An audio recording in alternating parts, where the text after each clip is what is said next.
మిత్రులకి వందనాలు. ముందుగా తెలంగాణ విద్యుత్ సంస్థలైన ట్రాన్స్కో, జెన్కో, ఎస్పీడీసీఎల్, ఎన్పీడీసీఎల్ సంస్థలలో పదోన్నతులు పొందినటువంటి జూనియర్ లైన్మెన్ నుంచి చీఫ్ ఇంజనీర్ వరకు అందరికీ కూడా ఎవరైతే పదోన్నతులు తీసుకున్నారో, ప్రమోషన్స్ తీసుకున్నారో వాళ్ళందరికీ ముందుగా శుభాకాంక్షలు తెలియజేస్తూ, మన తెలంగాణ విద్యుత్ సంస్థలలో ఈ ప్రమోషన్ల రివ్యూ, కాన్సిక్వెన్షియల్ సీనియారిటీ ఇష్యూ, అదేవిధంగా ఈ మెరిట్ కమ్ సీనియారిటీ ఇష్యూ, రెండు విషయాలు మనకు తెలిసినాయే. గతంలో కూడా చాలా విషయాలు మీకు తెలుసు. మరి మనకు మళ్ళీ ఇప్పుడు కాంగ్రెస్ ప్రభుత్వం ఏర్పడిన తర్వాత, అంటే ముందుగా కాంగ్రెస్ ప్రభుత్వం కంటే ముందు గతంలో ఉద్యోగుల విభజనకు సంబంధించి ఆంధ్రప్రదేశ్ కానీ తెలంగాణలో అప్పుడు జరిగినటువంటి గొడవలలో మనకు ఆ రోజు ఉన్న మేనేజ్మెంట్ ఏం చేసిందంటే, ఉన్నట్టుండి ఆంధ్రప్రదేశ్కి సంబంధించినటువంటి ఏపీ వాళ్ళని రిలీవ్ చేసి ఇక్కడ ఉన్న వాళ్ళకి పదోన్నతులు ఇవ్వడం జరిగింది. ఆ ఇచ్చే క్రమం లోపల కండిషనల్ ప్రమోషన్స్ ఇచ్చారు. 2015లో ఇచ్చినటువంటి ప్రమోషన్లు మళ్ళీ 2021లో కోర్టు తీర్పు మేరకు ఆ ప్రమోషన్లన్నీ రద్దు చేసి, మరి చాలామంది ఇంజనీర్స్ ఇక్కడ తెలంగాణ వాళ్ళు రివర్షన్లు పొంది ఇంకా వాళ్ళకు కూడా ప్రమోషన్ రాలేదు. ఇలాంటి క్రమంలో మనం ఈ కాన్సిక్వెన్షియల్ సీనియారిటీ ఎస్సీ ఎస్టీ ఎంప్లాయీకి సంబంధించి, అదేవిధంగా మెరిట్ కమ్ సీనియారిటీ మీద మనం ఏ విధంగా ఉద్యమం చేస్తున్నాము, ఏ విధంగా కేసులు నడుస్తామో, ఏంటి పరిస్థితి, మేనేజ్మెంట్ తీరు కూడా మీకు అందరికీ తెలిసిందే. మరి ఇప్పుడు లేటెస్ట్గా మనకు తెలంగాణ ప్రభుత్వం వచ్చిన తర్వాత, అంటే కొత్తగా కాంగ్రెస్ ప్రభుత్వం ఏర్పడిన తర్వాత ఈ తెలంగాణ విద్యుత్ సంస్థలలో ఓసీలు కానీ బీసీలు కానీ ఒక ఆశ మాత్రం పెట్టుకున్నారు. ఎందుకంటే వాళ్ళు ప్రభుత్వం ఏర్పాటు కాగానే ఐఏఎస్ అధికారులను సీఎండీలుగా నియమించడం జరిగింది. మరి ఆ ఐఏఎస్ అధికారులు తప్పకుండా రూల్స్ అండ్ రెగ్యులేషన్స్ ప్రకారంగానే ప్రమోషన్లు ఇచ్చి మరి ఇక్కడ ఈ సంస్థలలో ఆల్రెడీ నష్టపోయినటువంటి బీసీఓసీ ఉద్యోగులకు న్యాయం చేస్తారని అందరం ఆశించాం. కానీ అలాంటి పరిస్థితి కాకుండా గత యాజమాన్యాలు రెండు కండిషన్లతోని 2022 నవంబర్లో ప్రమోషన్లు ఇవ్వడం జరిగింది. ఆ రెండు కండిషన్లు ఏంది? ఎస్సీ ఎస్టీ కాన్సిక్వెన్షియల్ సీనియారిటీకి సంబంధించినటువంటి రివ్యూ చేయాలని మనకు తెలంగాణ ప్రభుత్వం ఇచ్చినటువంటి ఆదేశానుసారము, తర్వాత హైకోర్టు డివిజన్ బెంచ్ 4415 కేసు తీర్పు ప్రకారంగా రివ్యూ చేస్తామని ఒక పాయింట్. ఇంకొకటి మెరిట్ కమ్ సీనియారిటీ ప్రకారం ఇచ్చినటువంటి గవర్నమెంట్ ఇచ్చిన క్లారిఫికేషన్ ప్రకారంగా subject to review of the promotions అని చెప్పి సుప్రీంకోర్టులో కంటెంప్ట్ కేసు క్లోజ్ చేసుకునే దాంట్లో భాగంగా ఆనాడు గత మేనేజ్మెంట్ చేయడం జరిగింది. సరే, ఏదేమైనా మరి అది చేస్తారని చెప్పి అప్పటికే వాళ్ళు చేయరనేది ఒకటి మనకు ఒక భావన వచ్చిన తర్వాత ఈ ఓసీ ఎంప్లాయీస్ అసోసియేషన్కి ఆల్రెడీ తీర్పు ఉంది కాబట్టి వాళ్ళు కంటెంప్ట్ కేసు వేయడం జరిగింది. ఆ కంటెంప్ట్ ఇంకా నడుస్తాం. ఈ క్రమంలో ఐఏఎస్ అధికారులు, ప్రభుత్వం మారింది, ఐఏఎస్ అధికారులు వచ్చిన మనకు ఒక ఆశ ఉండేది, వీళ్ళు తప్పకుండా రూల్స్ ప్రకారం పనిచేస్తారని. మరి ఇప్పుడు ఏమైందో ఏమో కానీ ఒకవైపు రిటైర్మెంట్ స్టార్ట్ అయిపోయినాయి. మన విద్యుత్ సంస్థలలో పనిచేస్తున్నటువంటి ప్రధాన అసోసియేషన్లు కానీ యూనియన్స్ కానీ ముక్తకంఠంగా మేనేజ్మెంట్కి రిప్రజెంటేషన్ చేయడం జరిగింది. ఏమని?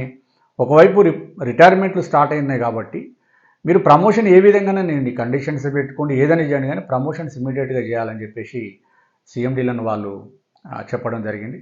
ఇంకా ఎన్పీడీసీఎల్ అండర్టేకింగ్ కూడా సంఘాలు, యూనియన్లు రాసేయడం జరిగింది.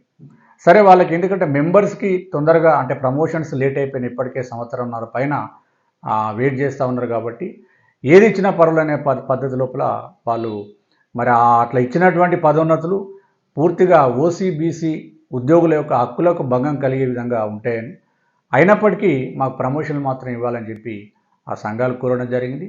మరి వాళ్ళ విజ్ఞప్తి మేరకు, తర్వాత గౌరవ డిప్యూటీ సీఎం గారు మరి ఒత్తిడి మేరకు ఇవాళ సీఎండీలు మళ్ళీ ఒక రెండు కొత్తగా కండిషన్లు పెట్టి ప్రమోషన్లు ఇవ్వడం జరిగింది. జేఎల్ఎం నుంచి సిఈ వరకు, చీఫ్ ఇంజనీర్ వరకు. అసలు జూనియర్ లైన్మెన్స్కి ఎప్పుడో ఇవ్వాల్సి ఉండే, ఎందుకంటే వాళ్ళ ఉన్న జేఎల్ఎంస్ కంటే ఎక్కువ పోస్టులు ఉన్నాయి ఏఎల్ఎం క్యాడర్లో. ఎప్పుడో ఇవ్వాలి, కానీ ఇవ్వకుండా ఎన్ని రోజులు ఆపడం వల్ల ఒకవైపు రిటైర్మెంట్ స్టార్ట్ అయిపోయి తీవ్రమైన ఒత్తిడి ఇలా సంఘాల మీద కానీ మన అందరి మీద కూడా ఉన్న విషయం మనకు తెలిసిన విషయమే. మరి ఈ క్రమం లోపల ఇప్పుడు తెలంగాణ విద్యుత్ BC and OC employees JAC అనేది ఒక కార్యాచరణ చేపట్టింది. ఎందుకంటే మనం చెప్పేది ఏంటంటే, కండిషన్ల పేరు మీద ఇల్లీగల్ ప్రమోషన్స్ ఇస్తే మరి గతంలో మనము ఉద్యోగుల విభజనకు సంబంధించి అన్ని ప్రమోషన్లు క్యాన్సిల్ అయిన పరిస్థితి మనం చూసినాం. మరి రేపు అసలు ఆ 2 కండిషన్లు ఇప్పుడు మా గత మేనేజ్మెంట్లు పెట్టిన కండిషన్లు 2, ఆ 2కి ఇంకా అదనంగా అంటే ఆ 2 కండిషన్లు ఉన్నాయా లేదో కూడా ఇప్పుడు ఇచ్చినటువంటి ఆర్డర్లలో చెప్పలేదు. మరి ఇంకా కొన్ని క్యాడర్లకు కూడా ఇచ్చే ప్రయత్నం చేస్తున్నారు. వాళ్ళు కూడా తొందరనే ఇప్పుడు జెన్కో ట్రాన్స్కోలో కమిటీ ఫామ్ చేసినారు. ఆ కమిటీ రిపోర్ట్ రాగానే కూడా ఇస్తారు. తర్వాత ఎన్పీడీసీలో కూడా ఏదో క్లారిఫికేషన్ రావాలంటే మిగతా వాళ్ళకు కూడా ఇవే కండిషన్లు పెట్టి ప్రమోషన్లు ఇచ్చే అవకాశం ఉంది. ఈ సందర్భంగా మరొకసారి నేను మన జేఏసీ తరఫున మన విజ్ఞప్తి ఏంటంటే ఈ తెలంగాణ రాష్ట్రంలో విద్యుత్ సంస్థలలో పనిచేస్తున్నటువంటి ఆల్ యూనియన్స్ అసోసియేషన్లలో ఉన్న బీసీఓసీ నాయకులకు కానీ మెంబర్స్ కానీ మరొకసారి విజ్ఞప్తి ఏంటంటే ఈ రకంగా పాత పద్ధతిలోనే కనుక ప్రమోషన్లు కాన్సిక్వెన్షియల్ సీనియారిటీ కూడా ఇస్తూ పోతే పాత పద్ధతిలో చేసినట్లయితే ఈరోజు జేఎల్ఎంగా నియమించబడినటువంటి ఉద్యోగి రేపు సీనియర్ లైన్మెన్ అయ్యే అవకాశం లేదు. ఒకవేళ రూల్స్ ప్రకారం కనుక పనిచేస్తే వాళ్ళకు సీనియర్ లైన్మెన్, ఫోర్మెన్ ప్రమోషన్లు వచ్చే అవకాశం ఉంది. ఇదే పద్ధతిలో పోతే అవకాశం లేదు. మరి ఇదే పాత పద్ధతిలో కనుక కాన్సిక్వెన్షియల్ సీనియారిటీని అడిక్వేసి ఉన్నా కూడా ఇచ్చినట్లయితే ఒక ఇంజనీరింగ్ క్యాడర్లో మనం తీసుకున్నట్లయితే ఒక అసిస్టెంట్ ఇంజనీర్గా జాయిన్ అయినటువంటి ఉద్యోగి ఈ లెక్క అంటే అసలు రూల్స్ రెగ్యులేషన్స్ ప్రకారంగా చూస్తే డిఈ క్యాడర్లను లేకపోతే కొంతకాలం ఎస్సీ క్యాడర్లో పనిచేసి రిటైర్మెంట్ తీసుకునే అవకాశం ఉంది. కానీ ఈ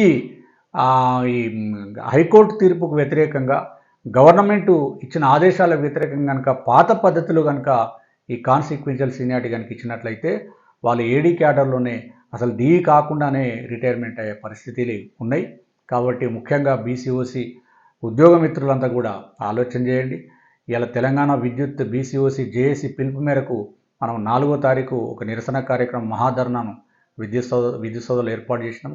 సెప్టెంబర్ 4 బుధవారం ఉదయం 10:30కే రాష్ట్ర వ్యాప్తంగా ఉన్నటువంటి బీసీఓసీ ఉద్యోగులు స్వచ్ఛందంగా మీరు ఒక్కరే కాదు మీ యొక్క మిత్రులను కూడా అందరిని కూడా తోలుకొని రావాలి. అక్కడ డివిజన్ స్థాయిలో కానీ సూపరింటెండెంట్ సర్కిల్ స్థాయిలో కానీ బీసీఓసీ ఒక యునానిమస్గా మీరు ఒక జేఏసీలను ఫామ్ చేసుకొని తప్పకుండా ఆ ధర్నాను విజయవంతం చేయాలి. మనం చేసేది న్యాయ పోరాటమే, ఎవరికి వ్యతిరేకం కాదు. ప్రమోషన్లలో రిజర్వేషన్ ఇవ్వాల్సిందే, కాన్సిక్వెన్షియల్ సీనియారిటీ కూడా ఇవ్వాల్సిందే. ఎస్సీ ఎస్టీ ఉద్యోగులకు గాను ఫిజికల్ హ్యాండిక్యాప్డ్ వాళ్ళకు కూడా ప్రమోషన్లో రిజర్వేషన్ వాళ్ళకి ఇవ్వాలి. ఎప్పుడు అడిక్వేసి లేనప్పుడు మాత్రమే. కానీ అడిక్వేసి ఉన్నా కూడా చేసింది కాబట్టి గౌరవ హైకోర్టు ఆదేశించింది. దాని ఆధారంగా మనకు 2019లోనే తెలంగాణ ప్రభుత్వం ఒక సర్క్యులర్ జారీ చేసింది, ఆర్డర్స్ ఇవ్వడం జరిగింది. ఆ ఆర్డర్స్ని కొన్ని డిపార్ట్మెంట్లలో ఇంప్లిమెంటేషన్ కూడా అయిపోయింది. మరి ప్రమోషన్లలో రిజర్వేషన్ అంటే ఏంది? అడిక్వేసి లేనప్పుడే. ప్రమోషన్లో రిజర్వేషన్ అయినా కాన్సిక్వెన్షియల్ సీనియారిటీ అయినా అడిక్వేసి లేనప్పుడే ఇవ్వాలని ఇవాళ భారత రాజ్యాంగం కానీ గవర్నమెంట్ ఆఫ్ తెలంగాణ కానీ ఇటు హైకోర్టు సుప్రీంకోర్టు కూడా అదే చెప్తా ఉన్నాయి. ఇక మెరిట్ కమ్ సీనియారిటీ ఇష్యూకి వస్తే అసలు మన service regulation self merit come seniority ఇవ్వాల్సినటువంటి అవసరం ఉంది. మరి పోనీ అయినా కూడా మనకు 2009 నుంచి, ఎందుకంటే 2011లోనే ఈ నిర్ణయం తీసుకోవడం జరిగింది. 2009 తర్వాత నియమించబడుతున్నటువంటి అన్ని ఫీడర్ పోస్టులలో మెరిట్ ప్రకారమే చేయాల్సినటువంటి అవసరం ఉంది. మరి ఈరోజు ఇచ్చినటువంటి ఫీడర్ పోస్టులకు కూడా కొన్ని ప్రమోషన్లు ఇచ్చిండ్రు. ఆ బ్యాచ్ అంతా కవర్ అవుతుంది కాబట్టి seniority will be fixed at later date అని ఒక కండిషన్ పెట్టి ఇవ్వడం జరిగింది. మరి ఇట్లా మనకు ఐఏఎస్ అధికారులు మనకు ఈ గొడవ జరుగుతున్న పరంపరలో మనకు రొనాల్డోస్ గౌరవ సీఎండి గారు, తర్వాత ముషారఫ్ అలీ సీఎండి గారు, వరుణ్ రెడ్డి సీఎండి గారితో మనకు ఒక మీటింగ్ జరిగింది జేఏసీతోని. మనం ఆ మీటింగ్ లోపల స్పష్టంగా రిప్రజెంటేషన్ చేసినాం 2 అంశాల మీద. మరి వారు చెప్పింది ఏంటంటే గవర్నమెంట్ నుంచి క్లారిఫికేషన్ రావాలి, అది వచ్చినాక చూస్తామన్నారు. ఇప్పటికీ గవర్నమెంట్ నుంచి క్లారిఫికేషన్ రాలేదు. కానీ క్లారిఫికేషన్ రాకుండానే ఈ పదోన్నతులు అసలు పాత కండిషన్లు వదిలేసారు, కొత్తగా 2 కండిషన్లు జోడించి ఇంకా అవుట్కమ్ ఆఫ్ ద జడ్జిమెంట్ ఏదో రివ్యూ పిటిషన్ దాని మీద వేసి ఆ రిట్ పిటిషన్ నంబర్ వేసి ప్రమోషన్లు ఇవ్వడం జరిగింది. మరి మేనేజ్మెంట్ తరఫున మనకు ఆ మీటింగ్ జరిగిన తర్వాత గౌరవ సీఎండి గారు ఎన్పీడీసీఎల్ వరుణ్ రెడ్డి గారు ఎన్పీడీసీఎల్ కార్పొరేట్ ఆఫీస్ లోపల అన్ని యూనియన్ల అసోసియేషన్లతోటి ఒక మీటింగ్ ఏర్పాటు చేయడం జరిగింది. వారు చెప్పినటువంటి మాట ఏంటంటే, ఎందుకంటే ఈ కాన్సిక్వెన్షియల్ సీనియారిటీ ఎస్సీ ఎస్టీకి సంబంధించి క్లారిఫికేషన్ రావాలి, ఇంకా మాకు కొన్ని డౌట్స్ ఉన్నాయి, దీనికి సంబంధించిన ఆర్డర్ ఒక 2-3 డిపార్ట్మెంట్లలో అమలు చేసిండ్రు, మరి ఇప్పటికిప్పుడు మేము అమలు చేయలేము, టైం లేదు కాబట్టి దాన్ని పాత పద్ధతిలో కండిషన్లు పెట్టి ఇస్తాము. అది మరి 2009 తర్వాత నేరుగా నియమించబడుతున్నటువంటి జేఎల్ఎంస్ కానీ, సబ్ ఇంజనీర్స్ కానీ, జేఓస్ కానీ, కెమిస్ట్ అంతా ఫీడర్ పోస్టులలో ఎవరైతే నేరుగా డైరెక్ట్గా రిక్రూట్మెంట్ అవుతున్నారో 2009 నుండి క్లియర్గా ఉంది కాబట్టి మేము అది మెరిట్ ప్రకారమే చేస్తామని చెప్పి సీఎండి గారు అందరి సమక్షంలో హామీ ఇచ్చి కూడా మరి దాన్ని కూడా వాళ్ళు మేనేజ్మెంట్ నుంచి నిలుపుకొని పరిస్థితిలో మళ్ళీ కండిషన్లు పెట్టి ఇవ్వడం జరిగింది. మరి ఈ కండిషన్ల ప్రమోషన్ల పరంపర మరి మన విద్యుత్ సంస్థలలో ఎంతకాలం జరుగుతుంది, ఎంతకాలం చేస్తారనేది ఒక క్వశ్చన్ మార్క్గా మిగిలిపోయింది. మరి ఈ సందర్భంగా మనము ఇప్పటికీ తెలంగాణ రాష్ట్రం ఏర్పడిన తర్వాత ఒక వింత పరిస్థితి ఏంటంటే ఏ క్యాడర్ వైజ్గా సీనియారిటీలు ఇప్పటివరకు డిక్లేర్ చేయడం లేదు. ప్రమోషన్లు ఇచ్చినప్పుడే ప్యానల్ వేసి ప్రమోషన్లు ఇస్తుంది, కానీ క్యాడర్ వైజ్గా పలానా క్యాడర్ జేఎల్ఎం నుంచి చీఫ్ ఇంజనీర్ వరకు క్యాడర్ సీనియారిటీలు ఎక్కడ కూడా మనకు పబ్లిష్ చేయడం లేదు.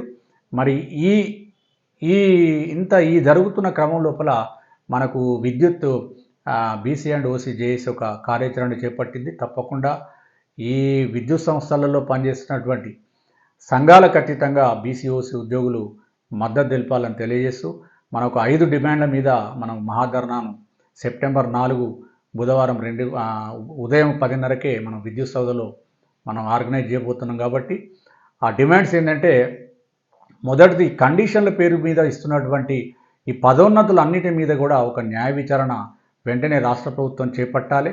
ఎందుకంటే ఎవరు చెప్పేది నిజం, ఇప్పుడు ఓసీబీసీలు చెప్పేది నిజమా, లేకపోతే వేరే సంఘాలు చెప్పేది నిజమా, అసలు చట్టం ఏం చెప్తున్నది, రెగ్యులేషన్స్ ఏమున్నాయి అనే దాని మీద ఒక నిజ నిర్ధారణ కనుక న్యాయ విచారణ చేపట్టి దాన్ని పరిష్కరించాలని రాష్ట్ర ప్రభుత్వానికి విజ్ఞప్తి ఒక డిమాండు.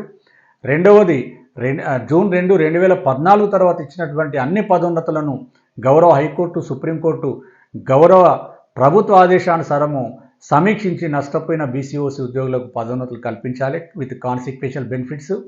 మరి మూడో అంశము ఈ సర్వీస్ రెగ్యులేషన్ 20A మరియు state subordinate service rules 33B, 36(1) ప్రకారంగా మెరిట్ ఆధారంగానే ఒకసారి ఉద్యోగులు నియమించబడిన తర్వాత మెరిట్ ఆధారంగానే సీనియారిటీలు ప్రకటించాలి, పబ్లిష్ చేయాలని అది మూడో డిమాండు. ఇక నాలుగో డిమాండు, ఈ విద్యుత్ సంస్థలైనటువంటి ట్రాన్స్కో, జెన్కో, ఎస్పీడీసీఎల్, ఎన్పీడీసీఎల్లలో అన్ని క్యాడర్లలో సీనియారిటీలను ఇమీడియట్గా పబ్లిష్ చేయాలి. ఎందుకంటే సీనియారిటీ ఉద్యోగి యొక్క సీనియారిటీ తెలుసుకోవడం అనేది ఉద్యోగి యొక్క రైట్, అదేం సీక్రెట్ డాక్యుమెంట్ కాదు. వెంటనే అన్ని క్యాడర్లలో ప్రకటించాలని ఒక డిమాండు. అదేవిధంగా మన విద్యుత్ సంస్థలలో ఆర్టిజన్గా చేరినటువంటి మిత్రులు, ఆర్టిజన్గా చేరినటువంటి ఉద్యోగులు మనకు ఏపీఎస్సీబీ సర్వీస్ రెగ్యులేషన్స్ రూల్స్ వర్తింపజేస్తూ వాళ్ళకు విద్యా అర్హత ప్రకారంగా పదోన్నతులు కల్పించాలని ఈ 5 డిమాండ్లతోటి మనము ఈ ధర్నాను చేపట్టబోతున్నాం. తప్పకుండా ఈ ధర్నాను వేల సంఖ్యలో బీసీఓసీ ఉద్యోగ మిత్రులంతా, ఇంజనీర్లు, కార్మికులు అందరూ కూడా ఆఫీసర్స్ పార్టిసిపేట్ చేసి విజయవంతం చేయవలసినటువంటి అవసరం ఉన్నది. ఒకవేళ మాకేమున్నదిలే, నాకేం రావడం లేదు కనుక మీరు అనుకున్నట్లయితే మరొకసారి చెప్తున్నాను, ఈ విధంగా హైకోర్టు, సుప్రీంకోర్టు తీర్పులకు వ్యతిరేకంగా గవర్నమెంట్ ఆ ఆర్డర్స్ని కూడా ఇంప్లిమెంట్ చేయకుండా ఈ పదోన్నతులు కనుక ఈ రకంగా కండిషనల్ బేస్ మీద కనుక ఇచ్చినట్లయితే ఈరోజు ఒక అసిస్టెంట్ ఇంజనీర్గా జాయిన్ అయిన వ్యక్తి అసలు రూల్స్ ప్రకారంగా కనుక ప్రమోషన్ ఇస్తే డిఈ స్థాయికో, ఎస్సీ స్థాయికో వెళ్ళే అవకాశం ఉంది. ఇంకా అవకాశం కూడా లేదు. అదే జూనియర్ లైన్మెన్ కనుక మనం తీసుకున్నట్లయితే వాళ్ళు ఏ సీనియర్ లైన్మెన్లు లేకపోతే ఫోర్మెన్గా, సీనియర్ లైన్ ఇన్స్పెక్టరు లేదా ఫోర్మెన్గా రిటైర్మెంట్ కావాల్సిన వాళ్ళు అంత దూరం కూడా పోయే అవకాశం లేదని బీసీఓసీ ఉద్యోగ మిత్రులందరూ కూడా తెలియజేస్తూ తప్పకుండా ఈ కార్యక్రమాన్ని విజయవంతం చేయాలి. దాని తర్వాత యాజమాన్యాల తీరు మరియు ప్రభుత్వ స్పందన తర్వాత జేఏసీ తీసుకునే అన్ని నిర్ణయాలలో మీరంతా కూడా భాగస్వాములు కావాలని తెలియజేస్తూ ముగిస్తున్నాను. Thank you.